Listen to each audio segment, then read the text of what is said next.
हमें दिखाया जाता है कि रात का वक्त है और कुछ टीनेजर्स यहाँ पर पार्टी कर रहे थे। यहाँ पर बहुत सारे लड़के और लड़कियां होती हैं जो यहाँ पर बहुत सारा मजा कर रहे थे। तभी वहाँ पर दो लड़कों को एक अजीब और बड़ी चीज मिलती है जिसे देखकर वो उसका मजाक उड़ाते हैं और इसी मजाक मस्ती में ये उस अंडे जैसी चीज को थोड़ा तोड़ भी देते हैं। उन्हें पता नहीं था कि आखिर ये क्या चीज है। अब इतना ज्यादा मजा मस्ती करने के बाद ये सभी दोस्त थक जाते हैं, इसलिए वो सभी लोग अपनी अपनी गाड़ियों में ही सो जाते हैं। खैर, अब जब सुबह होती है तो ये सभी लोग जागने लगते हैं और इनमें से एक लड़की को दिखाया जाता है जिसका नाम मार्शा था। वो वहीं टेबल पर सो रही थी, लेकिन जब उसकी आंख खुलती है तो वो पाती है कि उसकी तबीयत खराब हो रही है। तभी वहाँ पर एक और लड़की को दिखाया जाता है जो वहाँ रेत पर एक पक्षी को बैठा हुआ देखती है। वो पक्षी बैठता तो एकदम सही आकर है, लेकिन अचानक से वो रेत उसे निगल लेती है। ये देखकर वो लड़की बहुत हैरान हो जाती है कि आखिर ये कैसे हुआ। इसीलिए वो जल्दी से दौड़कर अपनी दोस्त मार्शा के पास जाकर उसे रोकती है कि रेत पर पैर मत रखना, वहाँ पर खतरा है। लेकिन इससे पहले कि मार्शा उसकी बात सुनती, वो रेत पर पैर रख चुकी थी और उसका पैर भी रेत के अंदर जाने लगता है। वो बहुत कोशिश करती है अपना पैर बाहर निकालने की, लेकिन इस कोशिश में उसका हाथ भी रेत पर चला जाता है। अब वो घबरा जाती है और चिल्लाने लगती है। उसके दोस्त ये सब देख रहे थे और वो भी घबरा गए थे। वो उसकी मदद के लिए कैसे आते, क्योंकि इस रेत में कुछ ना कुछ अजीब हो रहा था। किसी को भी समझ नहीं आ रहा था कि उन्हें क्या करना चाहिए। अब मार्शा की हालत देखकर गाड़ी में बैठा उसका दोस्त उसकी मदद करने के लिए आता है, लेकिन सभी लोग उसे रोकते हैं। जहाँ वो किसी की बात नहीं सुनता और वो जैसे ही सेंट पर अपना पैर रखता है तो वो गिर जाता है। वो मुंह के बल गिरता है और रेत से चिपक जाता है। वो अपने आप को छुड़ाने की बहुत कोशिश करता है, लेकिन अब उसकी स्किन रेत के साथ चिपकने लगी थी। उसके पूरे शरीर को सेंट ने जख्मी कर दिया था और ये देख के उसके दोस्त गाड़ी स्टार्ट करने लगते हैं ताकि वो किसी तरह से अपने दोस्त को ऊपर खींच ले, लेकिन उनकी गाड़ी भी स्टार्ट नहीं होती। अब उस लड़के का एक दोस्त उसकी तरफ एक रस्सी फेंकता है, लेकिन वो लड़का इस हालत में नहीं था कि वो उस रस्सी को पकड़ पाता और अगले कुछ ही लम्हों में उसकी पूरी बॉडी रेत के अंदर समा जाती है, जहाँ बाकी सभी लोग ये सब देखते ही रह जाते हैं। अब वो काफी डर गए थे और सभी लोग प्लान करते हैं कि ये जल्दी ही यहाँ से निकल जाएंगे। अब जो लड़का गाड़ी की ड्राइविंग सीट पर बैठा था उसका नाम जोना था। वो गाड़ी को फिर से स्टार्ट करने की कोशिश करता है, लेकिन ऐसा हो ही नहीं रहा था। तभी हम एक मोटे से आदमी को देखते हैं जो कि एक ड्रम में होता है। वो हिलने लगता है तो उसके दोस्त उससे कहते हैं कि तुम जरा सा भी मत हिलो, क्योंकि अगर तुम नीचे गिर गए तो ये रेत तुम्हें अपने अंदर ले लेगी। वो आदमी कहता है, क्या तुम मेरे साथ मजाक कर रहे हो? क्योंकि उसने अपनी आंखों से ये सब नहीं देखा था। वो उस वक्त सो रहा था और अब उसे इस ड्रम में दर्द होने लगा था, इसीलिए अब वो हिलने लगता है। एक लड़का उससे कहता है कि अगले 2 घंटों में कोई हमारी मदद के लिए आ रहा है, हमने कॉल कर दिया है, तो अगर तुम इसी में शांति से रहोगे तो वो लोग हमें बचा लेंगे। ये सुन के वो आदमी मान जाता है, लेकिन उसने झूठ कहा था, कोई हेल्प नहीं आने वाली थी। वो सब लोग यहाँ पर फंस चुके थे। अब मार्शा की दोस्त कहती है कि कल रात हमने इसी बीच पर तो पार्टी की थी, तब इस रेत ने हमें क्यों कुछ नहीं किया, और यहाँ पर बाकी लोग भी तो थे, वो कहाँ गए? जहाँ अब ये लोग समझ जाते हैं कि वो सभी लोग रेत के अंदर जा चुके हैं और ये लोग रेत के अंदर इसीलिए नहीं गए क्योंकि ये रेत से ऊपर किसी न किसी चीज पर सो रहे थे। अब इतने में वो मोटा आदमी फिर से चिल्लाने लगता है कि मैं सूरज की किरणों से जल रहा हूँ, तो इसीलिए उसका दोस्त उसकी तरफ सनस्क्रीन फेंकता है और कहता है कि इसे लगा लो, इससे तुम्हें आराम मिलेगा। अब वो आदमी उसे लगा लेता है और उसे थोड़ा सुकून मिल जाता है। तभी उन सभी की नजर उस चीज पर पड़ती है जो कि उन्हें रात में मिली थी और उन्होंने उसे डैमेज कर दिया था। अब रात में उन्हें अंधेरे में उस चीज का इतना ज्यादा पता नहीं लगा था, लेकिन अब सुबह होने पर उन्हें पता लगता है कि वो एक अंडा था जिसे कि उन्होंने तोड़कर बहुत बड़ी गलती कर दी थी। यानी कि उस अंडे के अंदर जो भी चीज थी वो अब बाहर आ चुकी है, और ऐसा भी हो सकता है कि जो भी चीज उस अंडे के अंदर थी वो इसी रेत में चली गई हो और वही उन लोगों का शिकार कर रही है। अब जोना भी समझ जाता है कि वो लोग अपने लिए इस तरह से कुछ नहीं कर सकते, उन्हें खुद ही कुछ करना होगा। इसीलिए वो एक स्केटबोर्ड उठाता है और उस पर चलता हुआ टेबल के पास जाने की कोशिश करता है। अब जैसे ही वो टेबल तक पहुंचता है कि उसका बोर्ड स्लिप होने लगता है और उसके पैर भी स्लिप होकर सैंड के बहुत नजदीक आ जाते हैं। तभी सैंड से कोई चीज निकलती है और उसके पेट से टच होने लगती है, लेकिन जोना हिम्मत दिखाता है और फौरन से टेबल पर चढ़ जाता है जहाँ पर एक बैग रखा था और उसमें कुछ स्नेक्स थे। उसे इस बैग से एक केला भी मिलता है, लेकिन जब वो उसे खाता है तो उसे उल्टी हो जाती है और जब उसकी नजर अपने पेट पर जाती है तो वहाँ पर जख्म हो चुका था। दरअसल ये इन्फेक्शन उसी रेत वाली चीज ने किया था। सभी लोग ये देखकर बहुत घबरा जाते हैं, लेकिन जोना उनसे कहता है कि चिंता मत करो, ये कुछ नहीं है, तुम लोग सिर्फ अपने बचने के बारे में सोचो। लेकिन अब जोना के जख्म में दर्द होने लगता है और उसे बहुत तकलीफ होती है। उसके जख्म से अब खून आने लगता है और ये देखकर उसकी गर्लफ्रेंड रोने लगती है। जोना उसे कहता है कि रो मत, तुम्हें स्ट्रांग रहना होगा, और जोना वहीं पर लेट जाता है। तभी गाड़ी में बैठी हुई एक लड़की सबसे कहती है कि हमारे फोन्स गाड़ी की डिक्की में हैं, जहां हमें कुछ न कुछ करके उन्हें निकालना होगा ताकि हम मदद मंगा सके।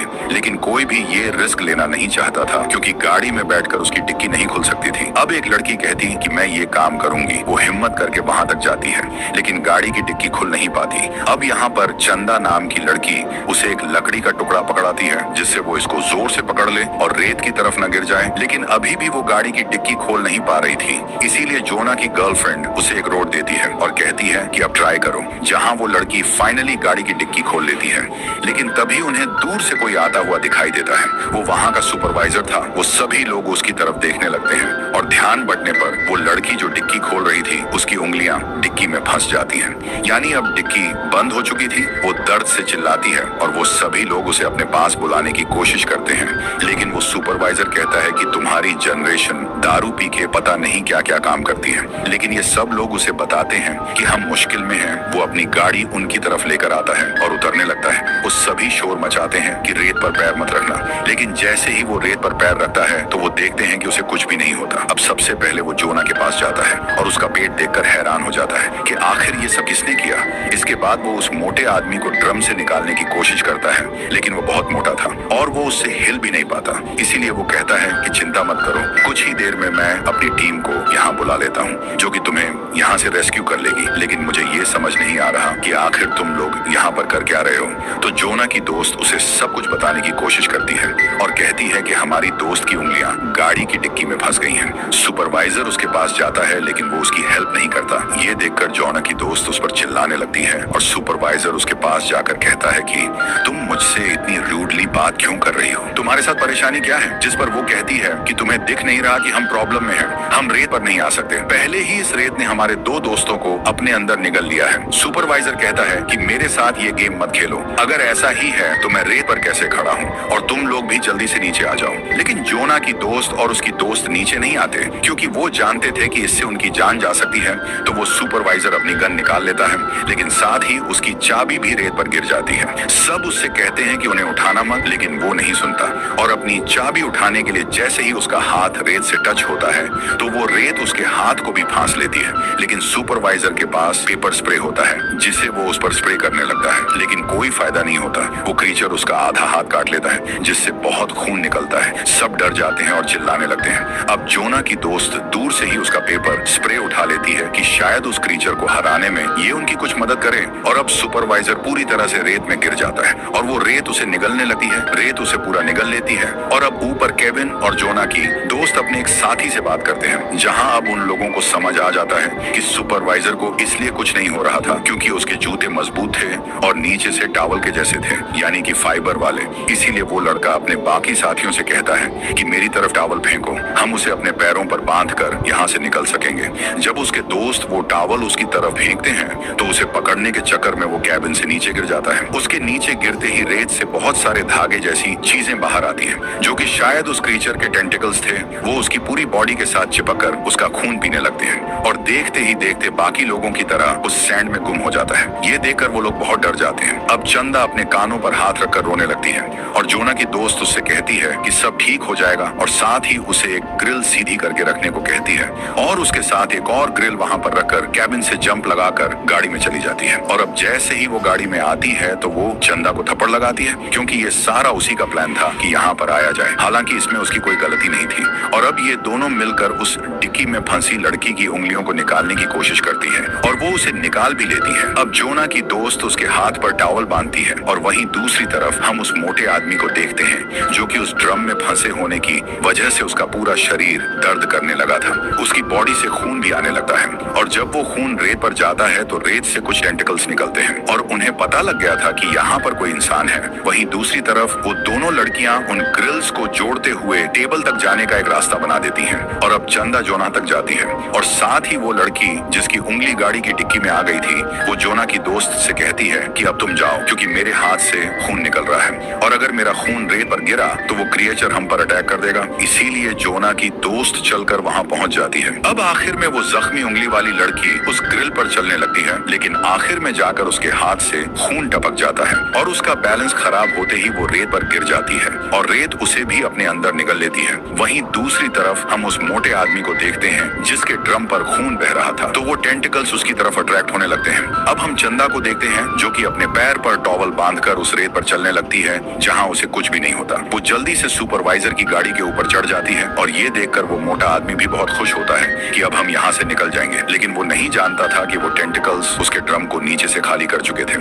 और अब वो टेंटिकल्स बड़े होकर उसकी बॉडी के चारों तरफ लिपट जाते हैं और उसे नीचे ले जाते हैं और वो भी मारा जाता है। अब यहाँ पर वो क्रीचर बहुत बड़ा हो चुका था क्योंकि उसने बहुत सारे लोगों को खा लिया था और अब उसके टेंटिकल्स काफी मजबूत हो चुके थे, जिसके बाद वो क्रीचर सुपरवाइजर के गाड़ी के पास आकर उसे हिलाने लगता है, जिससे वो चांदा गाड़ी के ऊपर ही गिर जाती है। गाड़ी से उसका सर टकरा जाता है और वो बेहोश हो जाती है। जहां अब जोना की फ्रेंड अकेली बची थी क्योंकि अब जो जिंदा बचे थे उनकी हालत खराब थी। वो काफी घबरा जाती है और अब रात भी हो जाती है और रात होते ही चंदा को भी होश आ जाता है, तो वो एक एयर वाटर टब तक जाती है जिस पर वो जोना को लेटाकर गाड़ी तक पहुंचाती है। और जब पीछे पीछे जोना की दोस्त भी आ रही होती है तो वो क्रीचर अपने टेंटिकल्स से गाड़ी का दरवाजा बंद कर देता है। यहाँ पर उस क्रीचर के टेंटिकल्स चमक रहे थे, उनसे नीली रंग की लाइट निकल रही थी, लेकिन जोना की दोस्त हिम्मत नहीं हारती और वो गाड़ी के अंदर आ जाती है। वो यहाँ पर देखती है कि गाड़ी में एक गैसोलीन का कैन भी है और वो क्रीचर उस कैन को पकड़ लेता है। वो उसे छोड़ ही नहीं रहा था, इसीलिए जोना की दोस्त वक्त बर्बाद ना करते हुए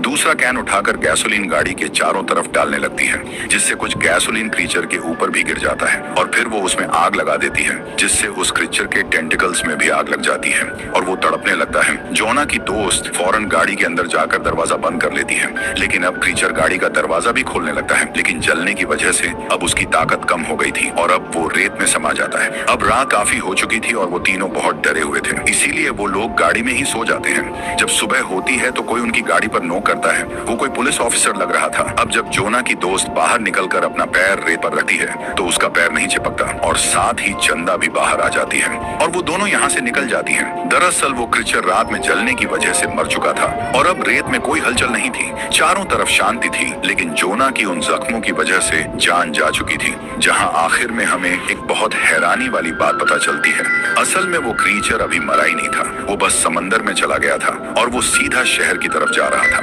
यानी कि उसका अगला निशाना, उसका अगला टारगेट शहर है। और इसी के साथ ये फिल्म यहीं पर खत्म हो जाती है। तो मुझे कमेंट करके जरूर बताना कि ये फिल्म आपको